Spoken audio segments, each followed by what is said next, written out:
নমস্কার বন্ধুরা, এর আগেও আমি কুমড়ো শাক রান্না করে দেখিয়েছি। আজকের রান্নাটা সম্পূর্ণ অন্য রকম, অন্য পদ্ধতিতে মুগ ডাল দিয়ে আমি কুমড়ো শাক রান্না করে দেখাবো। নিরামিষ, এই রান্নাটা পুরোটাই নিরামিষ রান্না। কুমড়ো শাক রান্না করার জন্য আমি শাক নিয়ে ভালো করে কেটে নিয়েছি। ডাঁটা আর শাক একসাথে কেটে ধুয়ে নিয়েছি। ডাঁটাগুলো ছোট ছোট করে কেটেছি। আর নিয়েছি আমি 50 গ্রাম মতো মুগের ডাল, সোনা মুগের ডাল আমি এখানে নিয়েছি তরকারিতে দেওয়ার জন্য। সবজি নিয়েছি আলু, পেঁপেগুলো ডাসিয়ে গেছে, তাই দিয়েছি। তরকারিতে দিলে অসুবিধা হবে না, ভালোই লাগবে খেতে। আর রাঙা আলু, বরবটি কেটে নিয়েছি। আর নিয়েছি ঝিঙে, কেটে ধুয়ে নিয়েছি। চিড়ে নিয়েছি কাঁচা লঙ্কা বেশ কয়েকটা। কড়াই গরম হয়ে গেছে, দিয়ে দিয়েছি আমি মুগের ডালটা। দিয়ে খুব ভালো করে ডালটা আমি ভেজে নেব। ডালে যতক্ষণ না সেন্ট ওঠে ততক্ষণ আমি ভাজতে থাকবো। ভাজতে একটা খুব সুন্দর সেন্ট উঠবে মুগ ডালের, তারপরেই আমি নামিয়ে নেব।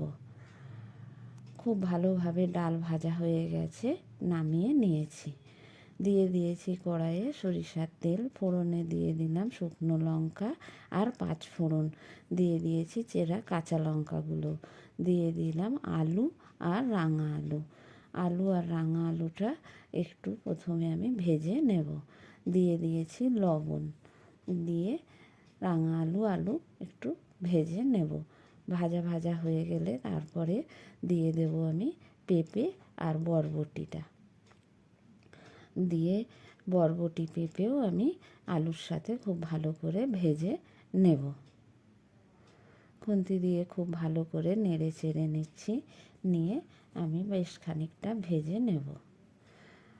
ভাজা হয়ে গেছে, দিয়ে দিলাম সামান্য একটু জিরের গুঁড়ো আর হলুদ গুঁড়ো, দিয়ে খুব ভালো করে আমি সবজির সাথে নেড়ে চেড়ে নিচ্ছি। সবজির সাথে ভালো করে নেড়ে চেড়ে নিয়ে দিয়ে দিয়েছি ঝিঙেগুলো। ঝিঙেটা আমি পরে দিয়েছি।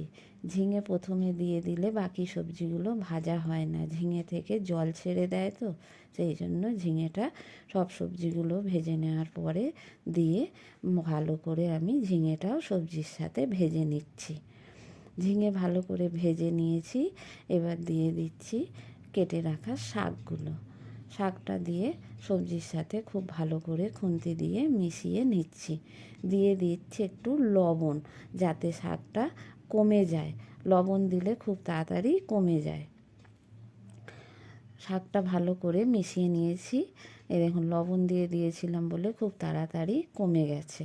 এবার দিয়ে দিলাম জল, পরিমাণ মতো জল দিয়েছি। দিয়ে দিয়েছি লবণ, দিয়ে খুব ভালো করে খুন্তির সাথে আমি মিশিয়ে নিচ্ছি। খুন্তি দিয়ে ভালো করে মিশিয়ে নিয়ে দিয়ে দিচ্ছি ভেজে রাখা মুগের ডালটা, দিয়ে আবারও আমি ভালো করে মিশিয়ে নিচ্ছি। খুন্তি দিয়ে খুব ভালো করে সবজির সাথে ডালটা নেড়েচেড়ে মিশিয়ে নিলাম। নিয়ে এবার আমি ঢেকে দেব। বেশ কিছুক্ষণের জন্য ঢেকে দিচ্ছি, যাতে খুব ভালোভাবে সব সবজিগুলো আর ডালটা সেদ্ধ হয়ে যায়। ঢাকা খুলে নিয়েছি। তরকারি আমার প্রায় হয়ে এসছে। দেখুন, সব সবজিগুলো খুব ভালোভাবে সেদ্ধ হয়ে গেছে। এবার নামানোর আগে দিয়ে দিলাম একটু মিষ্টি, দিয়ে খুব ভালো করে মিশিয়ে নিচ্ছি। তরকারিটা শুকনো শুকনো হবে। এবার খুব ভালো করে নেড়ে চেড়ে আমি তরকারিটা শুকনো করে নামিয়ে নেব। কুমড়ো শাকের তরকারি আমার রান্না হয়ে গেছে। এবার আমি নামিয়ে নিয়েছি। এই দেখুন কত সুন্দর লাগছে সবজিগুলো দেখতেও। ডালটা একদম সেদ্ধ হয়ে গেছে খুব ভালোভাবে।